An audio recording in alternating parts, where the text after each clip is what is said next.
মনে করবো না। তো তার কারণ হচ্ছে এই ধরো প্রত্যেকদিন ডিস্টার্ব করো, তোমার মনের ভিতরে ডুবাই দেবো, এটা সেটা করবে, যে সময় নষ্ট করি, এটা করি, সেটা করবো, সেটা আরো কীভাবে মানে তারা নষ্ট করা যায়, এই চিন্তাগুলো ডুবাই দিয়ে শয়তান।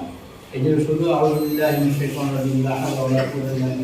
এগুলো বসে থাকবে, আর উস্তাদদেরকে মানবে, উস্তাদদেরকে সবসময় উস্তাদের কথা মেনে চলবে, তাহলে ইনশাআল্লাহ তোমাদের ভবিষ্যৎ সফলতার দিকে এগিয়ে যাবে। আল্লাহ তোমাদের সফলতা দান করুন।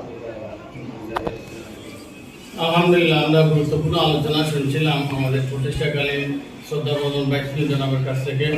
আশা করি যে বিষয়গুলো উনি বলেছেন, আমরা এই যে অবসর সময় এবং শরীরের প্রতি, পাশাপাশি শয়তান আমাদেরকে বেশি ক্ষতিগ্রস্ত করে, সবসময় প্ররোচিত করে হিফ থেকে চলে যাওয়ার জন্য একটা ভয় দেখায়। এই জন্য আমরা সবসময় আল্লাহর রাস্তা চাইব। আউযু বিল্লাহি